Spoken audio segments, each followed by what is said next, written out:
Haleluya. Kita akan baca dari kitab 2 Timotius pasal 3 ya. Kita akan baca ayat 10 sampai ke 17. 2 Timotius 3 ayat 10 sampai ke 17. Kita akan baca semua ayat ini bersama-sama. Dan supaya bacanya sama, kita baca sebagaimana tertulis di depannya. Kita baca bersama 3, 4. Namun engkau telah berpaut erat pada ajaranku, cara hidup, tujuan, iman, kepanjang sabaran, kasih ketabahan, dalam penganiayaan, penderitaan, seperti yang terjadi padaku di Antioquia, di Iconium, di Listra. Aku telah menanggung penganiayaan seperti itu. Dan Tuhan telah melepaskan aku dari semuanya. Dan bahkan semua orang yang ingin hidup saleh di dalam Hamasiah Yeshua, mereka akan teraniaya. Tapi orang-orang jahat dan para penipu, mereka akan makin bertambah jahat, serta menyesatkan dan disesatkan. Dan engkau tetap tinggallah dalam apa yang telah kau pelajari dan telah kau yakini, karena mengetahui dari siapa engkau telah belajar. Dan karena sejak bayi engkau sudah mengerti kitab-kitab kudus yang memampukan engkau untuk berhikmat pada keselamatan melalui iman dalam Hamasiah Yeshua.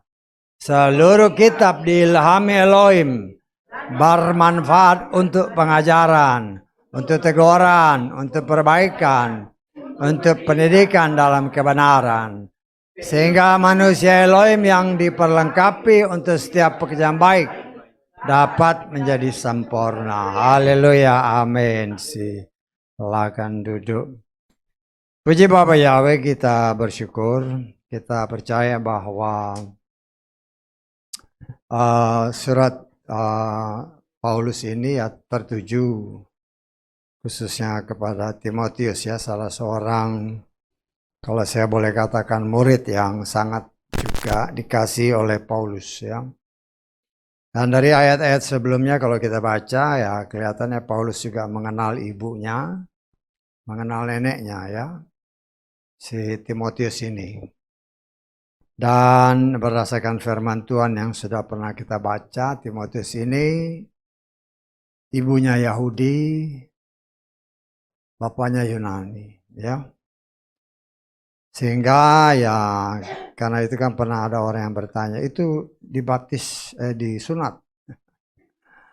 Ya karena ya kita bisa tafsirkan, karena memang itu diminta ya sama si Paulus. Berdasarkan desakan-desakan orang sekelilingnya. Dan memang Timotius disunat karena memang dia ada darah Yahudi ya. Dari pihak ibu ya, dari pihak ibu. Dan memang ya itu suatu ketetapan bagi orang yang mempunyai DNA Bapak Abraham. Itu sebenarnya perjanjian antara Bapak Abraham dengan Bapak Yahweh. Ya. Dan ya banyak hal juga orang yang memang melakukan hal-hal itu. Banyak juga yang berdasarkan tradisi ya, termasuk di Indonesia ya. Ada beberapa suku yang memang sebagai tradisi mereka juga disunat ya. Tetapi sebenarnya itu adalah bagian daripada perjanjian antara Bapak Abraham dengan Bapak Yahweh ya. Nah kita mengucap syukur ya, itu semua ya kita lihat sampai sekarang orang-orang yang mempunyai DNA Bapak Abraham. Ingat ya, Bapak Abraham punya 3 istri, baik dari Sarah, dari Hagar, dari Keturah. Nah semua keturunannya itu berdasarkan perjanjian ya harus disunat. Ya. Tetapi ya itu sunat adalah perjanjian antara manusia dengan Bapak Yahweh. Ya kita mengucap syukur ya. Walaupun juga ada orang-orang yang mengikuti tradisi-tradisi itu. Sehingga menjadi tradisi, ya nggak usah jauh-jauh lah, di kalangan bangsa Indonesia pun menjadi suatu tradisi ya. Dan kita mengucap syukur itu adalah kemurahan Tuhan. Ya, kalau mereka bisa melakukan hal yang walaupun merupakan tradisi, asal mereka mengerti tujuannya sebenarnya. Ya, karena kalau berdasarkan ya kita sudah belajar ini berdasarkan tradisi Yahudi, kenapa Tuhan minta supaya Abraham disunat? Ya berdasarkan tradisi mereka. Sebelum manusia jatuh dalam dosa, berdasarkan tradisi mereka ya, mereka percaya bahwa kulit katan laki-laki itu belum muncul. Setelah dia jatuh dalam dosa, kulit katan itu muncul ya. Dan karena Abraham ini adalah sesuai firman Tuhan adalah sahabat Bapa Yahweh, kulit katan ini berdasarkan tradisi Yahudi adalah melambangkan dosa, makanya kulit katan itu harus dipotong ya. Dan itu menjadi perjanjian antara Bapa Yahweh dengan Abraham. Bapa Yahweh yang perintahkan kulit katannya harus dipotong. Dan itu menjadi suatu ungkapan dari orang-orang Yahudi yang menjadi tradisi. Ya, mereka beranggapan karena dosa maka kulit katan itu ada ya. Dan kita bersyukur ya, Timotius si Paulus ini adalah orang Yahudi yang sangat, ya saya menafsirkan dia adalah seorang yang sangat jenius ya. Sehingga ya beberapa waktu kita dengar ya pemberitaan yang menyatakan tidak membutuhkan waktu yang lama bagi dia untuk diutus oleh Tuhan sebagai salah seorang rasul yang memang Tuhan pilih untuk memberitakan firman kepada orang-orang di luar bangsa Yahudi khususnya ya. Karena dia seorang ahli Torah, tetapi karena dia ahli Torah, memang dia tahu Torah, tetapi dia tidak mengetahui persis akan maksud semua itu ya. Artinya ya memang secara tulis begini-begini ya harus dilakukan ya. Dan kita melihat di sini ya, setelah dia bertobat, dia lahir baru, dia terima Roh Kudus, baru matanya tercelikkan. Baru dia mengerti arti sebenarnya dari Torah. Karena itu dia berani menuliskan bahwa Torah itu sebenarnya adalah bayangan. Dan wujud nyatanya adalah pribadi Yeshua, firman yang hidup ya. Nah, kita mengucap syukur dari apa yang tadi kita baca tadi ya. Sebagai seorang yang dipilih Tuhan untuk melayani Tuhan, ketika dia berpegang erat pada tradisi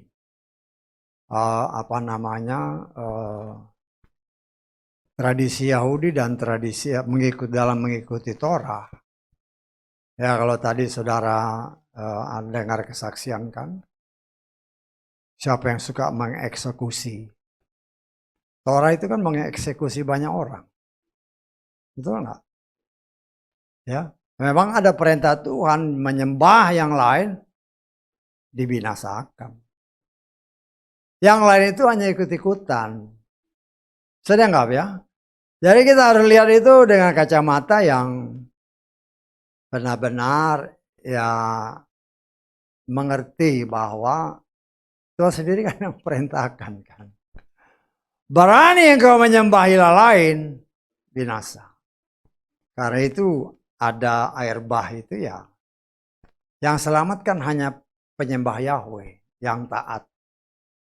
Ya, yang lain dibinasakan. Kenapa? Karena tidak menyembah Bapa Yahweh, Tuhan yang benar. Ya. Lah itulah yang menjadi pegangan daripada si Paulus sebelum dia bertobat.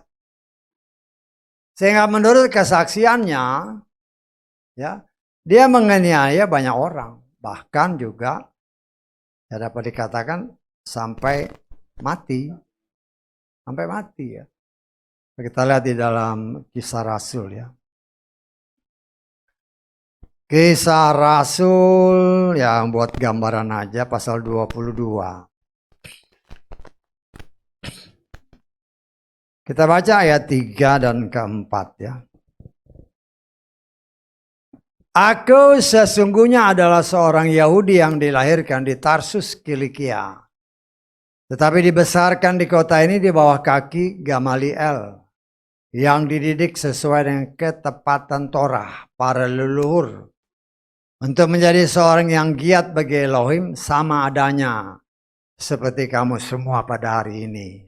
Perhatikan, yang telah menganiaya jalan ini sampai pada kematian.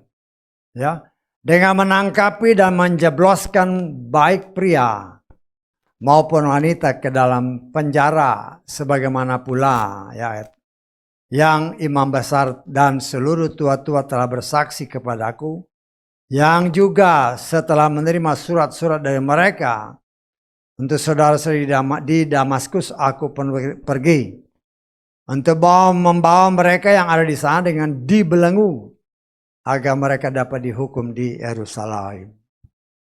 Ya, jadi secara tradisi berdasarkan hukum Torah, karena belum tersingkap, ya, bagi si Paulus itu ya hal yang wajar aja, karena itu perintah Tuhan, berdasarkan anggapan dia.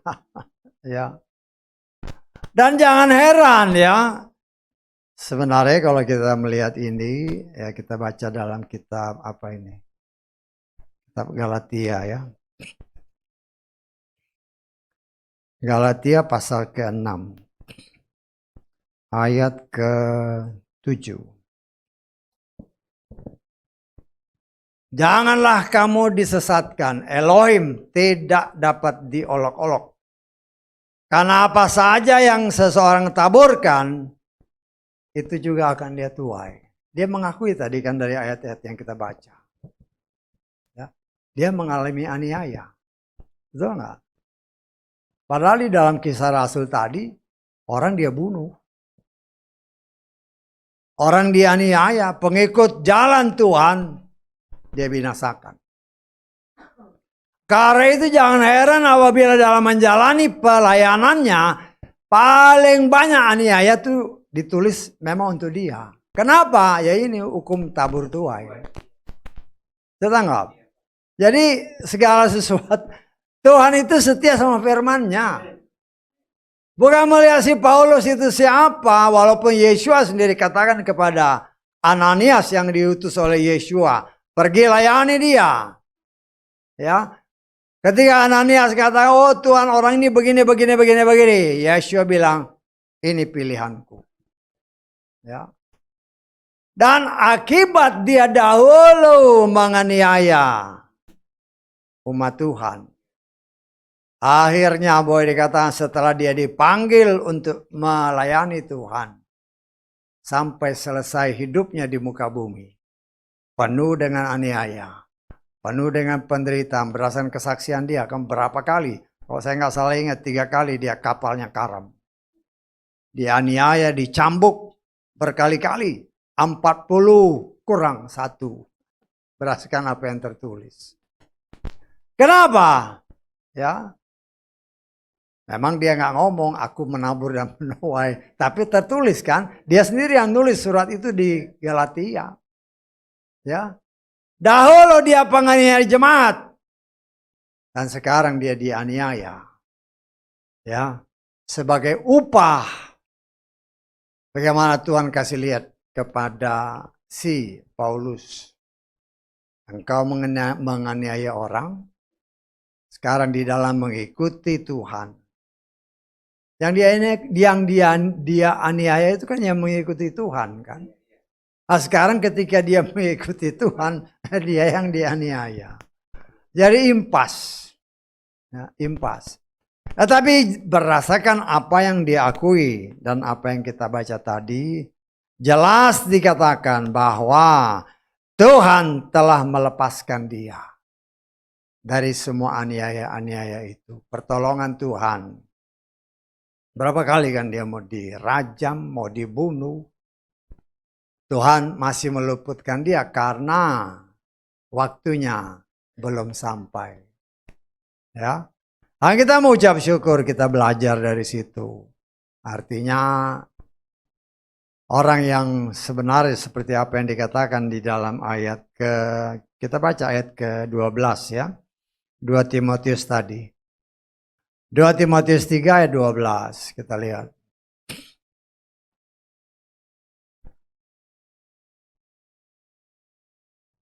Bahkan semua orang yang ingin hidup saleh di dalam Hamasiah, Yeshua, mereka akan apa? Teraniaya. Kita harus ingat ya. Kita harus ingat berdasarkan 1 Yohanes pasal 5, dunia ini dikuasai oleh si jahat. Ya. Si jahat mau semua binasa karena dosa. Karena tidak mau mengikuti jalan Tuhan. Tuhan menginginkan semua orang selamat. Tuhan inginnya itu. Ya. Tetapi kenyataan membuktikan, ya, Tuhan sudah menawarkan keselamatan. Banyak orang yang lebih memilih tawaran si jahat yang memang mengenakkan daging, tetapi membawa kepada kebinasaan. Ya, karena itu kita mengucap syukur oleh kemurahan Tuhan. Ya, kita percaya sebagaimana tertulis dalam kitab Mazmur 139 ayat ke-16 dan Efesus pasal 1 ayat 4 dan seterusnya. Ya, kita nggak usah baca kan berkali-kali itu seringkali disebut ya. Tuhan telah merencanakan semuanya. Semua sudah tertulis kata kitab Mazmur 139 ayat 16. Ya. Dan Tuhan sudah mengatakan siapa yang selamat dan siapa yang akan binasa. Ya. Nah, kita sebagai anak-anak Tuhan, ya, kita harus mengerti bahwa firman Tuhan itu tidak berubah. Ya. Dan kita pun tidak punya hak untuk menghakimi diri kita sendiri. Karena diri kita bukan milik kita. Ya. Kan seperti yang tadi saya katakan Efesus pasal 1 ayat ke-4, Tuhan sudah memilih siapa yang akan diselamatkan sebelum dunia dijadikan. Tapi ada juga kadang-kadang orang, oh kok gitu saya gimana? Loh, karena merasa udah berdosa, ya. Terus mau menghakimi diri sendiri. Ayo, jadi saya nggak perlu ibadah dong. Udah kelihatan kok kayak gini. Ingat ya, tubuh kita ini bukan milik kita. Tetapi sudah dibeli, kata firman Tuhan dalam kitab Wahyu pasal 5. Kita baca ayat 9. Dengan darah Yeshua Masiah. Kita sudah dibeli dan telah dibayar lunas ya. Wahyu pasal 5 ayat ke-9. Mereka menyanyikan nyanyian baru sambil berkata, layaklah engkau untuk mengambil kitab itu dan membuka meterai-meterainya, sebab engkau sudah disembelih dan dengan darahmu engkau sudah membeli kami bagi Elohim dari setiap suku, bahasa, kaum, dan bangsa.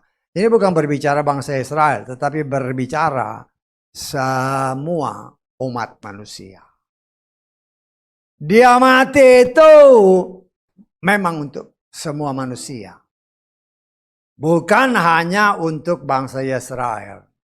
Walaupun pada awalnya ada tertulis, aku datang untuk menyelamatkan domba-domba Israel yang hilang. Tetapi domba-domba Israel tidak menerima. Menolak bahkan menyalibkan dia. Karena itu dia berkata, ada domba-dombaku di kandang yang lain, yaitu saudara dan saya. Semua Tuhan berencana untuk menyelamatkan. Ya. Itulah bentuk kasih Tuhan. Semua mau diselamatkan, itu kan firman Tuhan. Ya. Dan seringkali ya kita anak-anak Tuhan juga seringkali tidak memperhatikan ayat-ayat firman Tuhan, sehingga ya kadang-kadang mengabaikan. Kita baca 1 Timotius pasal 2 ya. Ayat keempat, 1 Timotius 2 ayat keempat. Yang menginginkan semua orang diselamatkan dan masuk ke dalam pengetahuan penuh akan kebenaran. Saya baca terjemahan Lukas. Dia menginginkan semua orang diselamatkan dan mencapai pengetahuan penuh akan kebenaran. Ya, ingat. Ya. Kita ambil contoh Moshe. Setelah bangsa ini diperbudak kurang lebih 400 tahun. Ya. Diperbudaknya ya 400 tahun. Jadi pada akhir tahun-tahun terakhir perbudakan, si Moshe ini kita sudah belajar dari suatu Tawarikh, ya, pasal 6 bahwa Moshe ini adalah generasi yang keempat dari ketika si Yakub membawa anak-anaknya masuk ke tanah Mesir sesuai janji Tuhan. Ke generasi yang keempat akan kembali ke tanah Kanaan. Dan Moshe ini bersama keluarganya adalah generasi keempat dari keturunan Lewi yang masuk bersama-sama dengan Yakub pada waktu itu. Ya, tetapi pada waktu Yakub masuk kan belum ada perbudakan. Maka mereka diistimewakan karena anaknya menjadi penguasa pada waktu itu. Tetapi setelah Yusuf tidak ada, mulai terjadi perbudakan. Karena bangsa Mesir takut bangsa ini berkembang sangat cepat. Ya. Nah, kita melihat, kita mengucap syukur ya. Memang sangat luar biasa. Setelah sekian ratus tahun, dari 70 orang yang masuk ke tanah Mesir, anak-anak Yakub dan anak-anaknya, ketika keluar dari tanah Mesir, paling sedikit berdasarkan firman Tuhan, laki-laki yang berumur 20 tahun ke atas 603.550 orang. Tidak termasuk yang di bawah 19 tahun, tidak masuk perempuan dan laki-laki anak-anak. Ya, boleh ya kalau kita tafsirkan dikali 3, ya mungkin sekitar 2 juta orang total. Ya, dari 70 orang. Karena itu jangan heran apabila angka 70 ini seringkali muncul di dalam kitab suci kita. Ya, ketika Moshe dibantu dengan 70 orang. Kemudian Sanhedrin itu juga mempunyai 70 anggota. Dari mana 70? 70 itu adalah jumlah orang yang masuk. Yakub bersama semua anak-anaknya. Mantu, cucu-cucu termasuk si Yusuf ada di sana. Jumlahnya total 70. Ya kita sudah belajar semua ini ya. Cuma mungkin lupa kan. Biasanya lupa. Makanya dipancing-pancing gini supaya ingat-ingat. Ya. Kita bisa lupa tapi Tuhan gak lupa. Ya. Jadi segala sesuatu itu ya kita coba. Ya saya sebagai pelayan Tuhan kadang-kadang ya ngetes sekali-sekali bolehlah. Ya untuk merangsang kita, mencelikkan mata kita bahwa apa yang tertulis itu tidak berubah. Kalau Tuhan mau semua selamat. Dan kenyataan membuktikan perbudakan yang dialami orang pilihannya, bangsa Israel. 400 tahun mereka diperbudak. Keturunan Bapak Abraham lupa siapa nama Tuhan. Karena itu ketika genap waktunya generasi keempat sesuai apa yang difirmankan Tuhan. 400 tahun engkau keturunanmu akan diperbudak. Ya kita udah belajar ya, saya ulang-ulang lagi supaya refreshing lagi. Ya. 400 tahun diperbudak tetapi generasi keempat akan kembali. Nah itulah kalau nanti ada kan orang itu, oh generasi. Ingat generasi itu 100 tahun. Dari mana ya? Dari situ. Ya. Dari Kejadian pasal 15 kalau saudara baca 400 tahun dibagi 4, generasi keempat. Jadi satu generasi 100 tahun.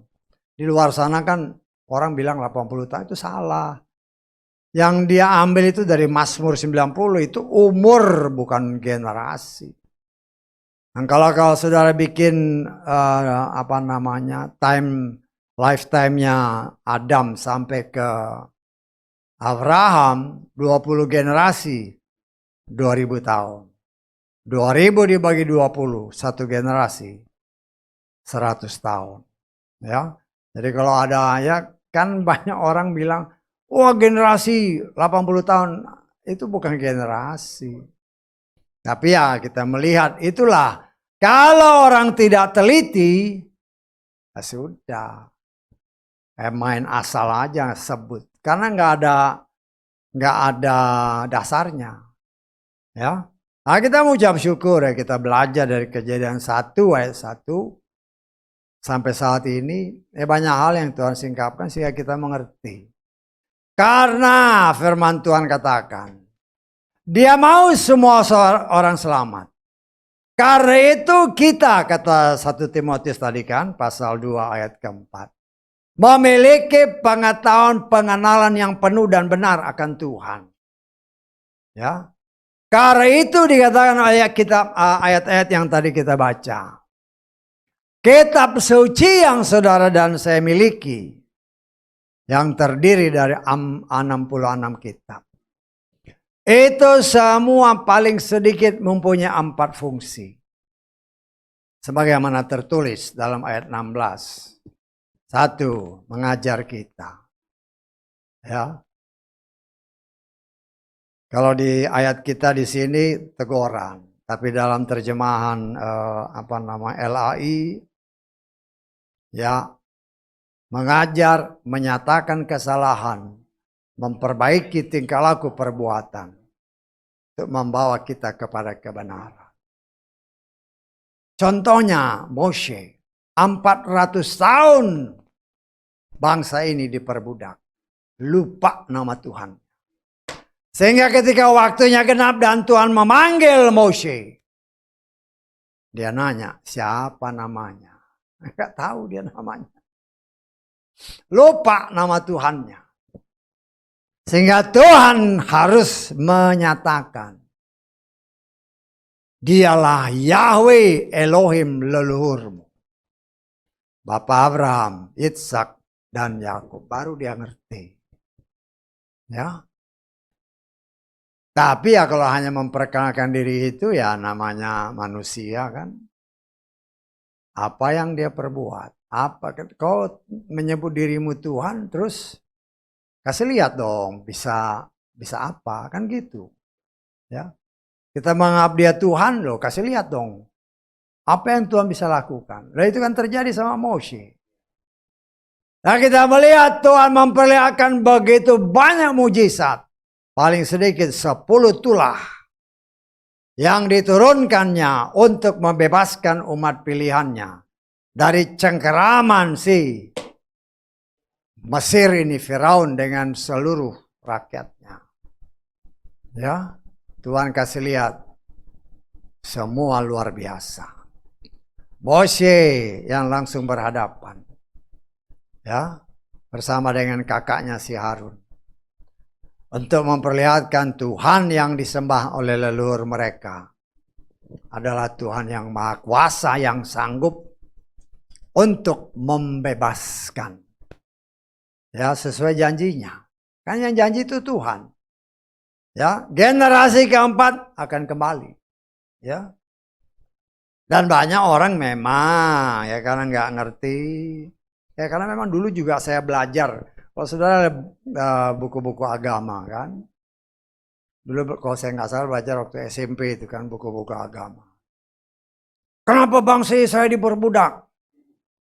Ya karena ngambilnya cuma dari kitab Keluaran, pasal 1, pasal 2. Karena bangsa Israel bertambah-tambah banyak. Orang Mesir takut. Akhirnya mereka memperbudak bangsa pilihan Tuhan. Bukan itu sebabnya. Tapi orang Kristen kalau saudara tanya, ke situ aja. Nggak tahu sebabnya apa. Tetapi oleh kemurahan Tuhan, karena kita mau membaca. Mohon pertolongan Roh Kudus yang mampu mengajarkan kita.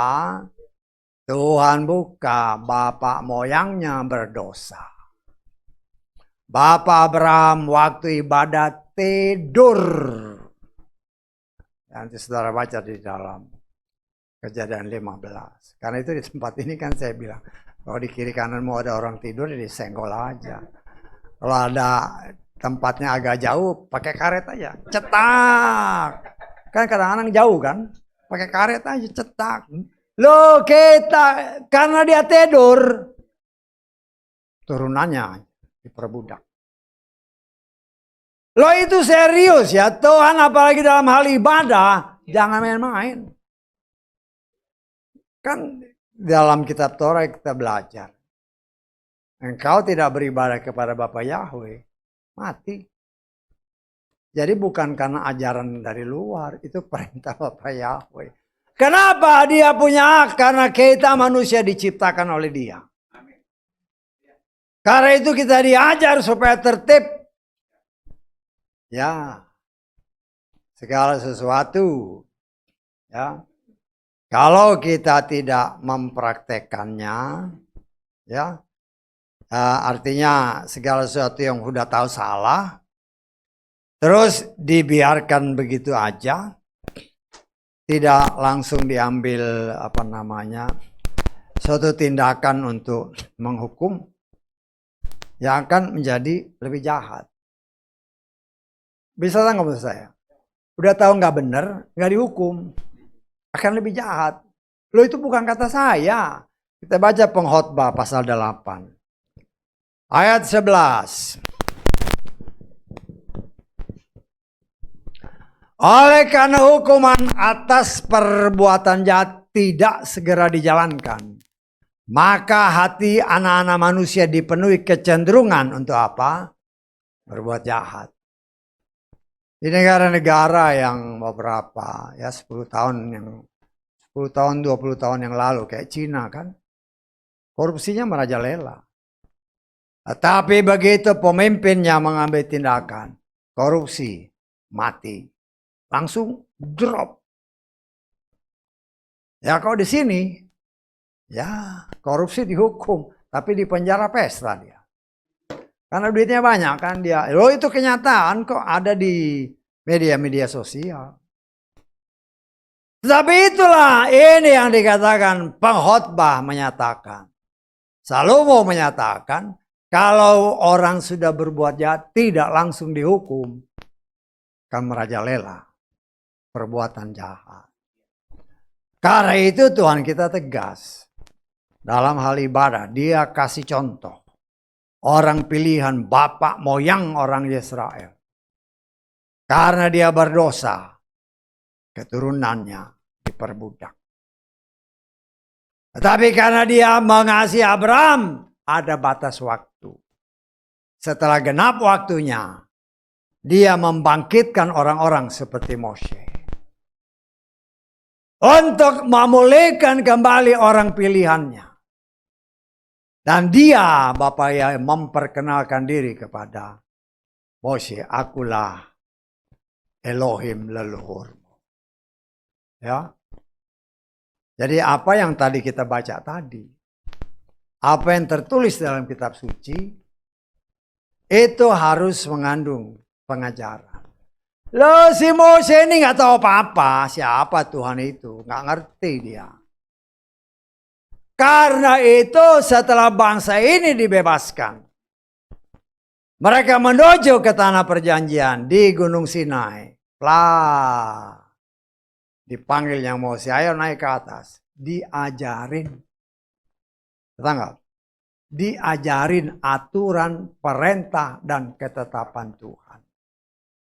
Dari 10 perintah yang tertulis, 4 pertama untuk Bapa Yahweh, 6 berikutnya untuk hubungan dengan sesama. Itu dijabarkan dengan sangat detail. Sehingga dengan sangat detailnya, karena orang Yahudi yang tulis ini, orang-orang yang ahli-ahli Torah. Dari 10 perintah. Kemudian apa yang dibeberkan Tuhan kepada Moshe. Mereka menemukan dari 10 perintah. Dibeberkan menjadi 613 aturan, perintah dan ketetapan Tuhan. Untuk apa? Bangsa ini ada tertulis. Ya. Keselamatan datang dari bangsa Yahudi. Kenapa? Karena firman itu turun kepada bangsa ini. Ya, bukan bangsa ini yang menyelamatkan, tetapi firman yang dipercayakan Tuhan kepada bangsa ini diturunkan melalui Moshe. Kalau manusia mengikuti aturan, perintah, dan ketetapan Tuhan, maka dia akan selamat. Dan kita sudah belajar beberapa waktu yang lalu. Dalam Ulangan 30, ada tawaran. Engkau mau pilih hidup, ikuti aturan, perintah, dan ketetapan Tuhan. Tetapi kalau engkau nggak ikut, nah pilihan kan di tangan kita. Filipi pasal 2 menyatakan keselamatan itu urusan pribadi. Urusan pribadi. Semua ditawarkan. Yesus sendiri berkata, akulah jalan, kebenaran, dan hidup. Kalau engkau dan saya mau bertemu dengan Bapa kita, pencipta kita, ini satu-satunya jalan. Ya, manusia bisa berbicara, ada banyak jalan menuju Roma. Tetapi hanya satu jalan menuju surga. Dan jalan itu adalah Yeshua HaMashiach. Siapa itu? Firman yang hidup. Firman itulah yang harus kita ikuti. Firman itulah yang mengajar kita bagaimana kita harus hidup. Selama kita ada di tengah dunia yang dikuasai oleh si jahat. Dan si jahat tidak mau kalau kita melakukan firman. Karena dia tahu kalau kita melakukan firman, kita selamat. Dan dia sangat mengerti bahwa manusia punya banyak kelemahan. Dia punya pengalaman ribuan tahun, paling sedikit 6.000 tahun. Sejak dia berhasil membuat Adam dan Hawa jatuh dalam dosa. Pengalaman yang sangat luar biasa. Orang yang dapat kita kategorikan atau saya kategorikan. Orang yang masih kudus.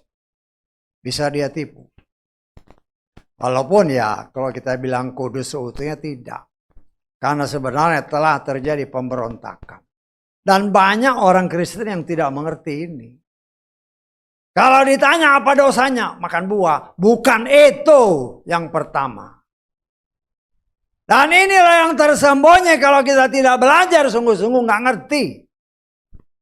Dosa yang pertama dibuat oleh Hawa dan Adam ada pemberontakan terhadap firman. Mereka tidak mau mengikuti perintah Tuhan beranak cuculah dan bertambah banyak. Nggak diikutin. Itulah yang saya bisa tafsirkan. Tuhan murka. Ya, setan melihat kesempatan ini. Ya. Setan lihat, waduh ini Tuhan ya bisa. Ya, saya kan bisa boleh kita bikin ilustrasi kan. Karena Adam dan Hawa itu kan di Taman Eden. Di taman itu dijaga. Setan nggak bakal bisa masuk. Tetapi setan itu lecek. Dia dengar perintah Tuhan beranak cucu ya. Bertambah banyak. Aduh Adam dan Hawa. Enak-enak jalan di Taman Eden. Sekian ribu tahun berdasarkan tafsiran kita. 5.000 tahun jalan berdua aja. Padahal perintah Tuhan penuhi bumi. Beranak cucu dan penuhi bumi. Itu seolah-olah terlupakan. Nah, kita melihat. Setan lihat. Waduh. Bisa aja deh ngomong sama Tuhan kan, Tuhan, itu Adam dan Hawa suruh punya anak, nggak punya anak. Ya kita bolehlah berilustrasi kan. Terus ya minta izin lah si setan ini kan. Tuhan kan perintahmu punya anak kan. Boleh nggak aku masuk? Setan. Ya bukan saya katakan si Tuhan main izin main izin aja, tidak. Tuhan juga kesal ini nggak punya anak. Akhirnya karena Tuhan mengizinkan, ada tertulis engkau pernah ada di Eden. Yeskiel 28. Itu karena Tuhan izinkan. Setan kan licik. Tuhan mau punya anak. Ya kan? Yang bisa punya anak itu Hawa. Itulah yang dia sampiri. Walaupun banyak orang menolak, saya menafsirkan dia bergaul dengan Hawa. Dan dia membuat Hawa hamil. Wah, enak aja. Lo baca firman itu yang hati-hati. Karena banyak orang terpaut dalam Kejadian pasal 4 menyatakan Adam bersebut dengan Hawa, lahirlah Kain. Tidak disebut Kain itu anak siapa. Apalagi zaman sekarang, kita bisa buktikan zaman sekarang. Suami istri punya anak. Lama-lama suaminya lihat, loh ini kok agak beda sih anak ini. Ya, ada 2-3 anak kan, ini kok satu beda, kenapa, dari mana nih? Tes DNA, loh bukan bapaknya.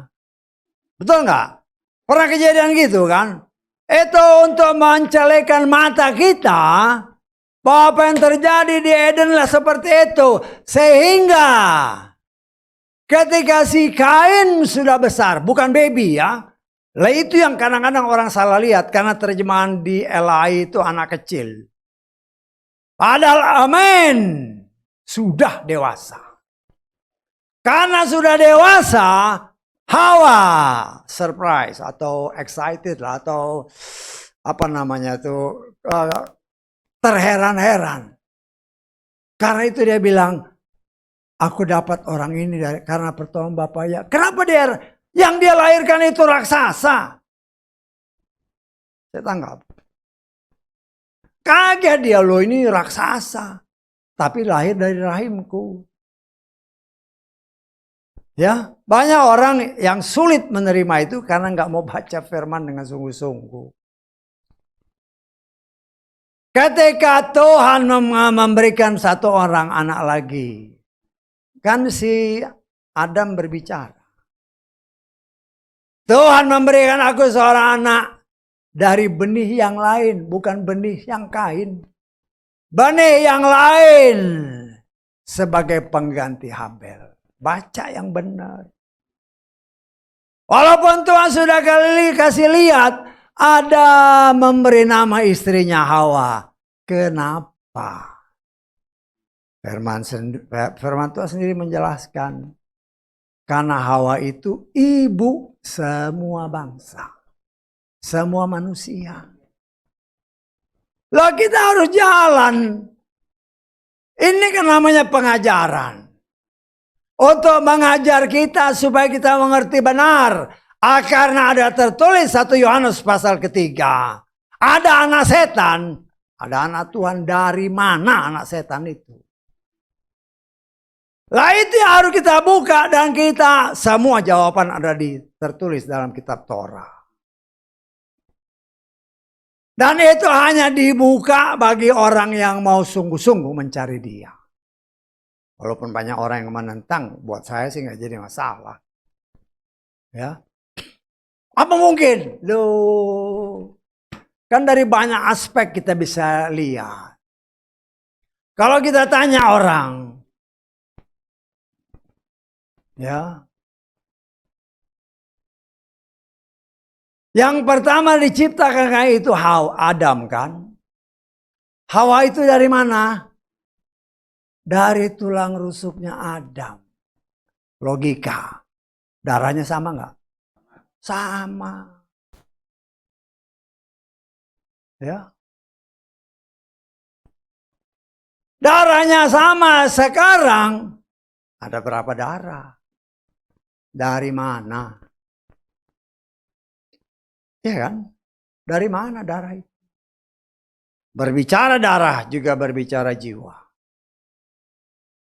Jiwa yang harusnya murni karena campur tangan setan di sana. Menjadi bermacam-macam darah, bermacam-macam jiwa. Nah, AB, ABO, dan yang khusus. Yang tidak termasuk 4 golongan ini. Itu ada. Kita harus belajar dengan sungguh-sungguh paling sedikit sebagai pengetahuan. Karena pengetahuan itu bukan membuat kita pasti masuk surga. Kau punya pengetahuan yang luar biasa, kelakuanmu nggak benar ya nggak bisa. Tetapi paling sedikit kita mengerti, oh ya, memang ada anak Tuhan dan ada anak setan. Ya. Dan saya menafsirkan, kalau anak Tuhan, anak setan, kalau seseorang ya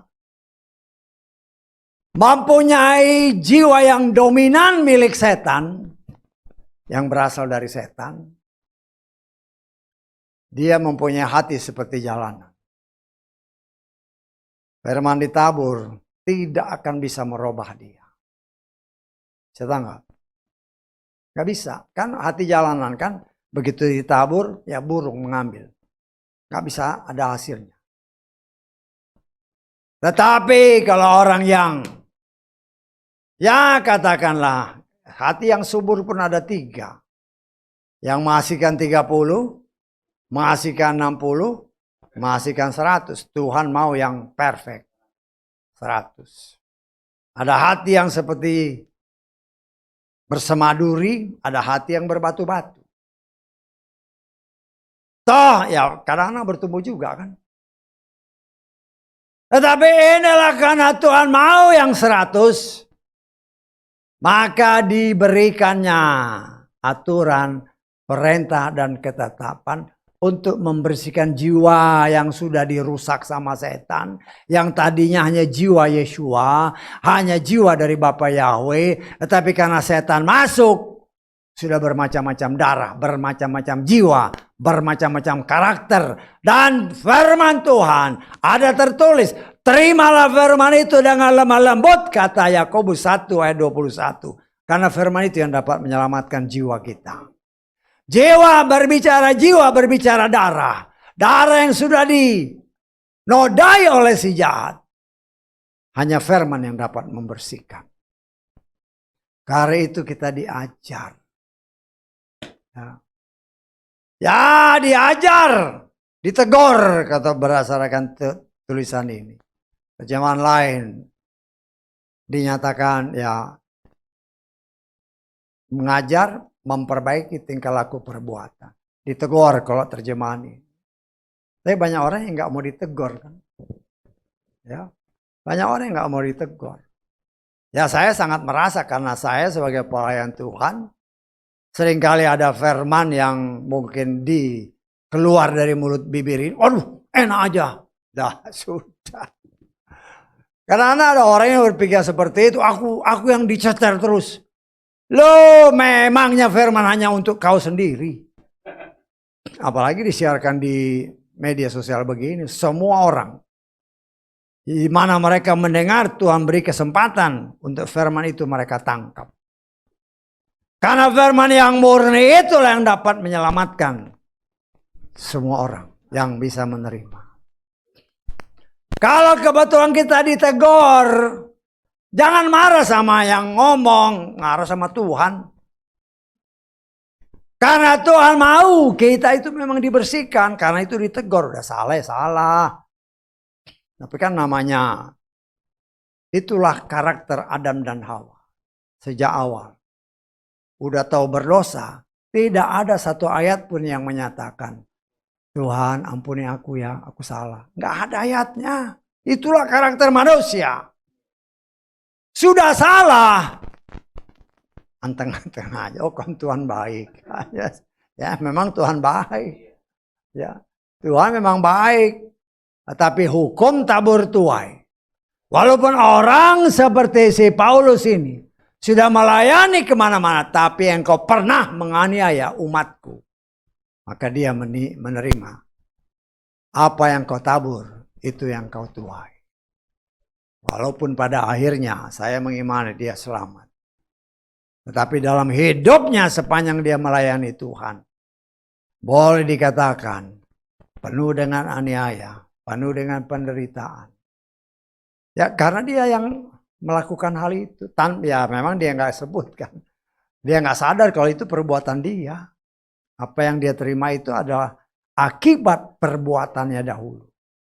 Apalagi engkau berani menganiaya anak Tuhan, maka bapaknya marah.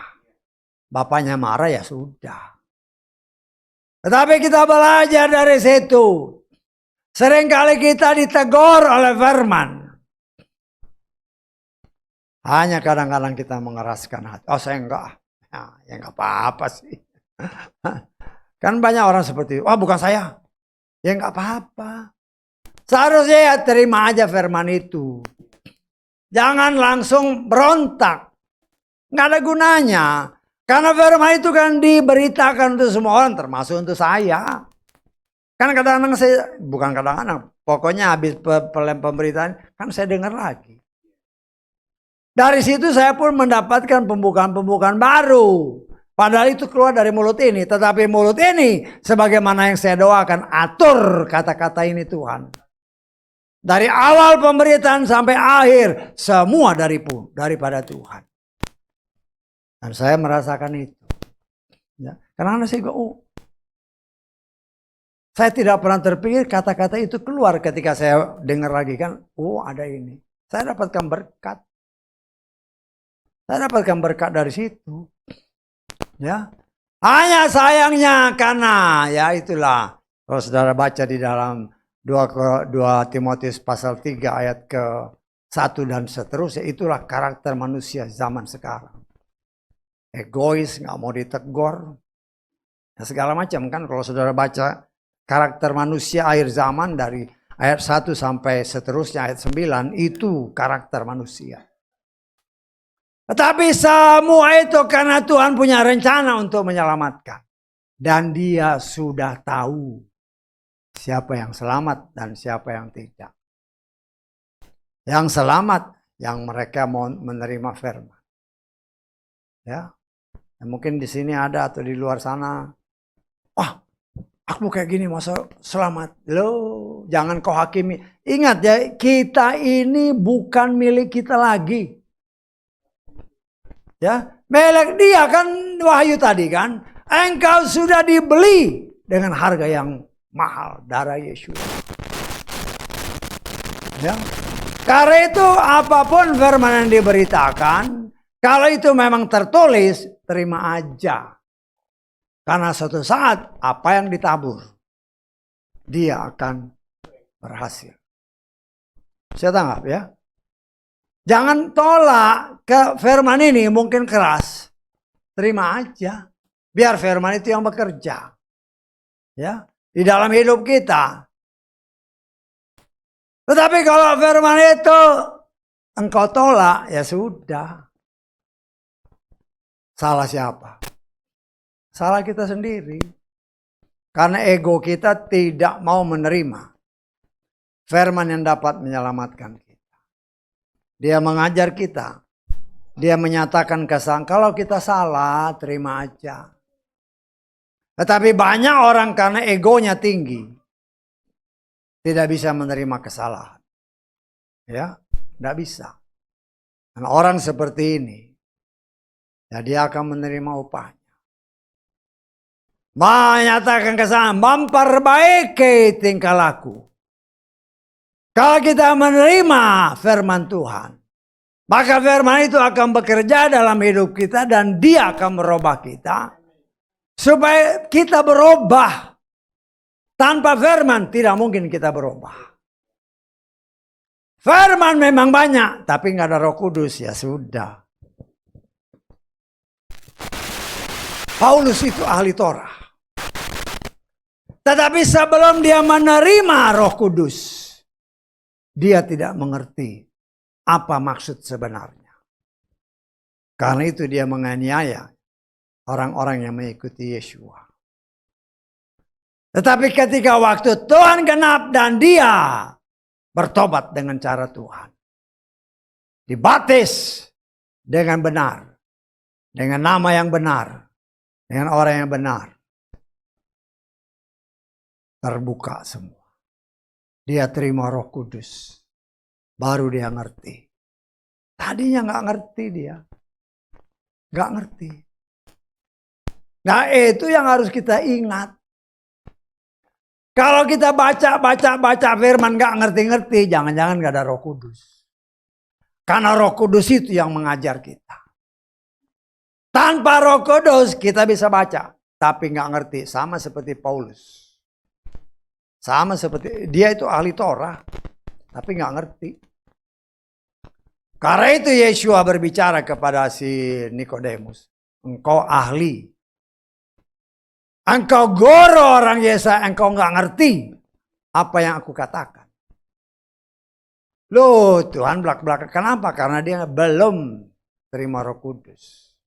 Kenapa belum terima Roh Kudus? Karena belum dibaptis. Belum mengoborkan manusia lamanya melalui baptisan. Nah, kita harus mengerti ini dengan benar. Karena itu Yeshua sendiri kasih contoh. Nah, seringkali dari tempat ini dikatakan, kenapa Yeshua itu harus dibaptis? Itulah yang dikatakan oleh Yeshua kepada Nikodemus. Kalau engkau tidak dilahirkan dari air dan roh, kau tidak akan masuk ke dalam kerajaan surga. Karena itu Yeshua kasih contoh. Dia itu benih yang baik, benih yang dari surga, benih Tuhan sendiri. Yang membuahi rahim daripada Maria. Tetapi Maria itu manusia. Ada tertulis, tidak ada yang benar, seorang pun tidak. Dia benih dari Tuhan. Tetapi dia dilahirkan dari manusia. Karena itu dia sendiri berbicara. Kalau engkau tidak dilahirkan dari air dan roh, nggak bisa selamat. Karena itu dia kasih contoh yang sudah kita belajari dan berkali-kali diulangi di tempat ini. Seorang manusia yang dilahirkan dari seorang ibu, seorang perempuan. Kalau dia tidak bertindak membiarkan dirinya dikuburkan melalui baptisan. Ya. Dengan cara yang benar, dengan nama yang benar. Dengan orang yang benar. Menguburkan manusia mati melalui baptisan bersama Yeshua. Bangkit keluar dari air melalui baptisan bersama Yeshua. Lahir baru. Ada suara dalam alam roh. Ini anakku yang kukasih. Kepadanya aku berkenan. Karena engkau anak. Kata Galatia. Diberinya Roh Kudus. Kenapa? Supaya engkau bisa belajar dan mau belajar. Dan engkau mau dengan kerendahan hati ketika engkau ditegur, engkau terima. Karena teguran itu kalau sesuai firman. Kalau nggak sesuai firman, ya hati-hati. Ya teguran kalau tidak sesuai tertulis ya jangan diikutin. Teguran yang bisa menegur itu hanya firman. Tetapi kalau itu firman yang menegur ya koreksi diri lah. Koreksi diri, rendahkan diri. Dan Roh Kudus akan menolong kita sehingga perbaikan itu terjadi. Menggenapkan apa yang ditulis tadi dalam ayat ke-16. Mengajar kita, menyatakan kesalahan kita, memperbaiki tingkah laku perbuatan kita untuk menjadi seperti apa yang Tuhan kehendaki. Untuk membawa hidup kita benar-benar benar di hadapan Tuhan. Benar ketemu dengan benar. Itulah yang kita rindukan, kita harapkan. Dan itu hanya akan terjadi tergantung masing-masing. Bukan saya. Saya pun berjuang untuk supaya selamat. Saudara pribadi lepas pribadi pun harus berjuang. Karena ada tertulis Filipi pasal 2. Kerjakan keselamatanmu sendiri. Bagaimana? Akulah jalan, kebenaran dan hidup. Tidak ada jalan lain. Hanya satu jalan. Karena itu kita belajar. Karena kita belajar, memiliki pengetahuan, pengenalan yang penuh dan benar akan Tuhan. Karena kita belajar, kita tahu. Kata firman Tuhan kita lihat ya. Karena kita belajar. Kata firman Tuhan 2 Petrus pasal ke-2. Ayat ke-3. 2 Petrus pasal 1, ayat 3. Sebagaimana, bacanya pelan-pelan ya, hati-hati ya, supaya jangan salah tafsir. Sebagaimana kekuatan ilahinya, maka segala hal untuk apa? Untuk kehidupan dan kesalehan. Saya tangkap. Jadi bacanya itu jangan asal baca begitu aja. Tetapi untuk kehidupan dan kesalehan sudah dianugerahkan kepada kita melalui apa? Pengenalan penuh akan Dia, akan firman yang telah memanggil kita melalui kemuliaan dan kebajikan. Kalau kita memiliki pengetahuan, pengenalan yang penuh dan benar, artinya kita dibimbing untuk bagaimana menjalani kehidupan ini supaya berjalan di dalam kesalehan. Artinya itu tergantung kita, bukan tergantung Tuhan. Tergantung kita, the decision is yours. Keputusan itu ada pada pribadi lepas pribadi kita. Karena itu ya kita sama-sama berjuang, saudara berjuang, saya berjuang. Nah, saya pun harus berhati-hati ketika saya memberitakan firman. Jangan sampai ada tertulis capek-capek beritaan firman, akhirnya nggak masuk. Mau ngapain? Saya memberitakan firman, saya harus apa yang tertulis saya beritakan. Walaupun saya menyadari sebagaimana dahulu, baik para nabi, para rasul, ketika mereka memberitakan firman yang murni, banyak orang yang menolak, termasuk Yesua pun ditolak. Tetapi itu sebagai satu pengajaran, karena ada tertulis Yohanes pasal 6 ayat 6.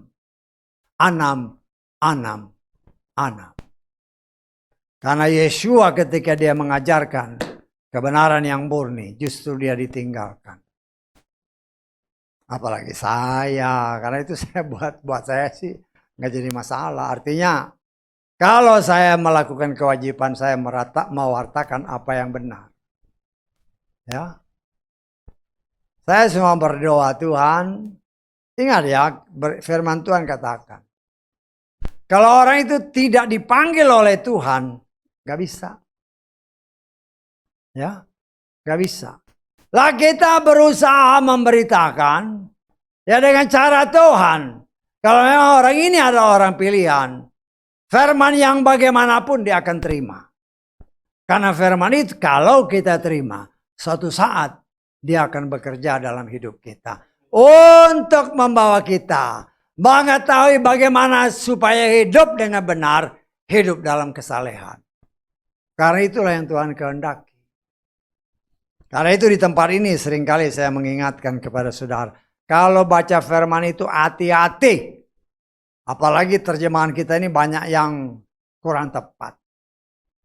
Ya, kalau kita salah dalam membaca, ya salah baca ya salah praktek. Salah praktek, salah sendiri. Salah jalan ya binasa. Karena itu di dalam kitab Ulangan pasal 28. Firman itu ayat 1 diobservasi. Diteliti, diobservasi. Dicek, ujilah segala sesuatu. Peganglah yang baik, kata firman Tuhan. Apa yang baik? Yesus berbicara. Yang baik itu hanya dari Tuhan. Kita melihat pertumbuhan rohani yang luar biasa. Karena orang seperti Moshe, dia bergaul dengan Tuhan, dia melakukan apa yang Tuhan perintahkan. Dia belajar taat. Walaupun pada akhirnya Tuhan bilang, engkau tidak boleh masuk ke tanah Kanaan. Kecewa ya kecewa. Ya.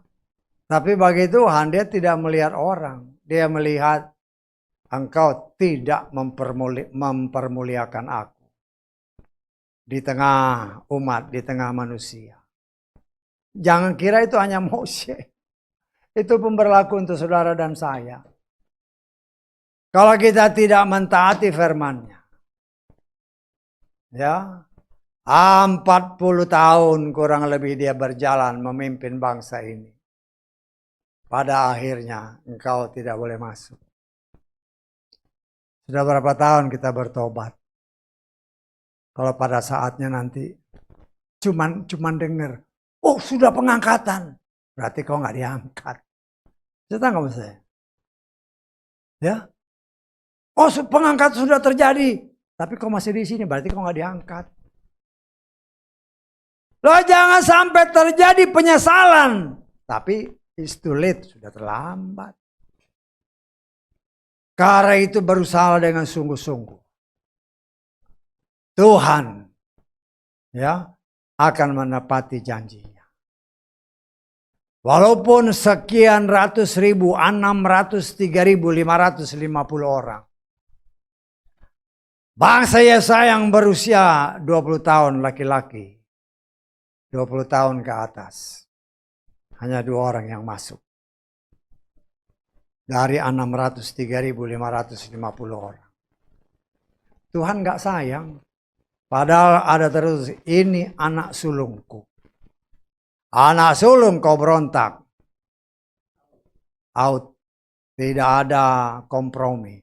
Bagi Tuhan tidak ada kompromi dengan firman-Nya. Kenapa? Karena firman itu pribadinya. Dan apa yang dikatakan Salomo tadi dalam kitab Pengkhotbah. Kalau kejahatan tidak dihukum, akan lebih jahat. Dan saya menafsirkan. Ya, kan Tuhan sudah atau sedang menyiapkan langit yang baru, bumi yang baru. Kalau yang masuk ini masih ada bibit-bibit setan, bahaya nanti. Saya tanggap. Karena itu sekarang ini di bumi yang akan dimusnahkan ini, orang yang benar-benar pilihan, benar-benar diproses. Seperti api yang memurnikan besi-besi. Murni.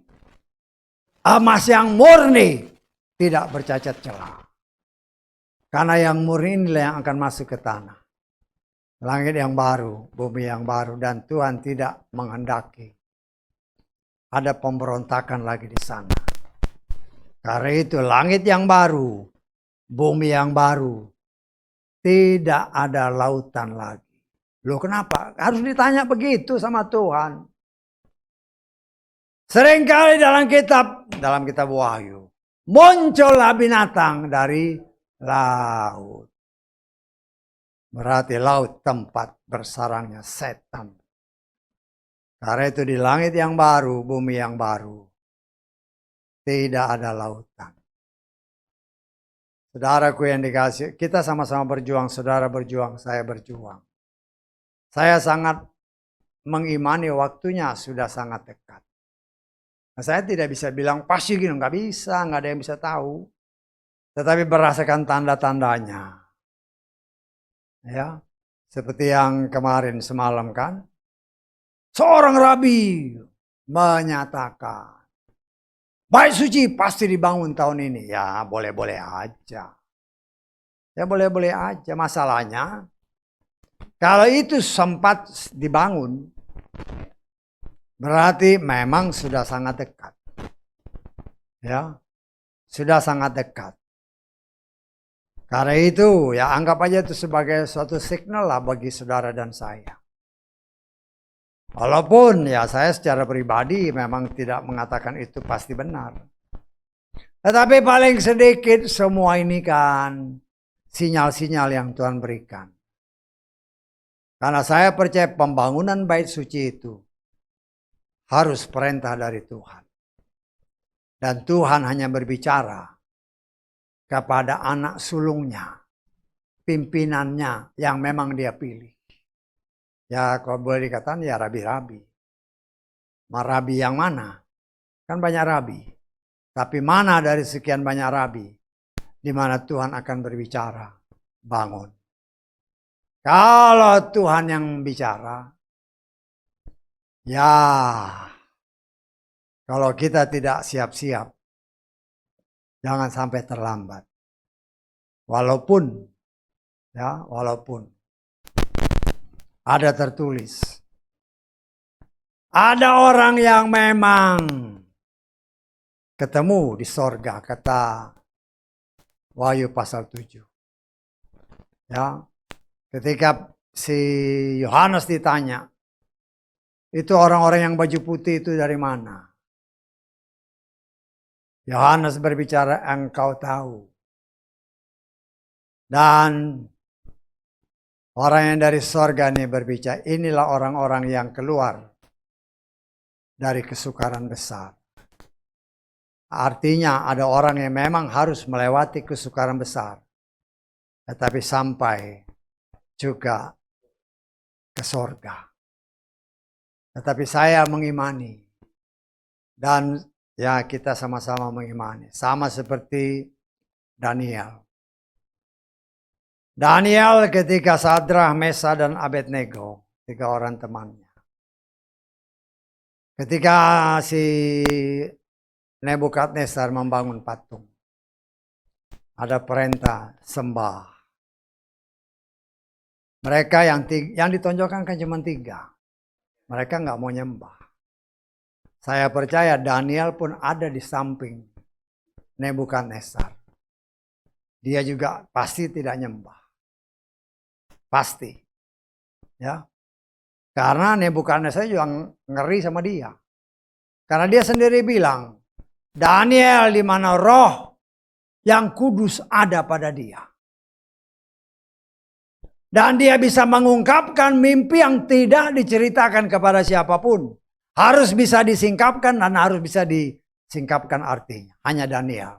Karena hikmat dari Tuhan. Kenapa? Daniel adalah orang yang sangat dikasih. Dan Daniel saya gambarkan adalah orang pilihan Tuhan. Yang akan terangkat. Tidak melalui kesukaran besar. Api yang 7 kali lipat dari normalnya dinyalakan. Untuk membinasakan ketiga teman si Daniel. Sadrah, Mesa, dan Abednego. Jangan hanya lihat gitu aja. 3, kenapa 3? Saya tanggap, kenapa 3? Harus lihat lebih luas. Ada tertulis, semua manusia yang ada di muka bumi ini lahir dari Sem, Yafet, dan Ham. 3 manusia keturunan Nuh. Mereka diberi kesempatan, inilah gambaran Sadrah, Mesa, dan Abednego. Memang masuk ke sorga, tetapi melewati kesukaran besar. Kenapa? Ya, mereka taat sama Tuhan, firman Tuhan. Tidak mau menyembah patung berhala. Tapi bedanya, Daniel orang yang sangat dikasihi. Karena itu berusahalah, kita berusaha menjadi orang yang sangat dikasihi. Sama seperti Daniel, sama seperti Rasul Yohanes. Kalau kita menjadi orang yang sangat dikasihi, percayalah, ketika sangkakala berbunyi, kita diraihkan. Karena itu melalui kitab suci yang kita miliki, firman inilah yang mengajar kita, menyatakan kesalahan kita, memperbaiki tingkah laku perbuatan itu untuk membawa kita kepada kebenaran yang sejati. Karena itu, betapa sulit firman sekalipun, jangan pernah engkau tolak. Jangan. Saya sebagai pelayan Tuhan harus berani menyatakan. Ya. Jangan pernah menolak firman. Karena firman itu yang dapat menyelamatkan kita Dan sesungguhnya ya karena banyak orang di luar sana kan, habis firmannya susah. Itu setan itu. Itu mulut setan. Firmannya susah jadi saya nggak bisa. Loh, kita baca ayat terakhir, 1 Yohanes 5 ayat ketiga. 1 Yohanes 5 ayat 3. Jangan sampai kita tertipu dengan mulut-mulut setan. Ya. Sebab inilah kasih Elohim bahwa kita seharusnya memelihara perintah-perintahnya. Perhatikan, dan perintah-perintahnya tidak berat. Kalau ada yang bilang perintahnya itu berat, itu mulut setan. Setan tidak mau kita melakukan perintah Tuhan. Karena perintah itu kalau kita taati, kita pasti selamat. Karena itu saudaraku yang dikasih oleh Bapa Yahweh. Sebagai pelayan Tuhan tak putus-putusnya saya mengingatkan kepada kita semua. Kalau saudara dan saya mau selamat. Ya. Jangan lihat belakang. Jangan melihat masa lalumu. Tapi lihat ke depan. Ada janji Tuhan. Tuhan mau semua selamat. Tetapi ingat ya. Ada dua sisi yang harus Tuhan mau semua selamat. Tetapi keselamatan ini hanya terjadi kalau kita melakukan perintahnya. Karena itu berusahalah untuk kita bukan saja mengerti firman. Tetapi mempraktekannya dengan pertolongan Roh Kudus. Tanpa Roh Kudus tidak mungkin kita bisa melakukan firman-Nya dengan benar. Jangan seperti si Paulus. Sebelum dia terima Roh Kudus, dia ahli Torah, tetapi dia mempraktekannya dengan banyak menganiaya orang, bahkan membunuh. Pada akhirnya, ketika dia mendapatkan keselamatan, ketika dia mendapatkan Roh Kudus, dia giliran menerima apa yang telah dia tabur. Karena itu saudaraku, mari kita sama-sama maju, sama-sama terus tetap setia. Belajarlah setia, bukan kepada gereja, tetapi kepada Tuhan, kepala gereja. Haleluya. Amin. Kita bangkit berdiri.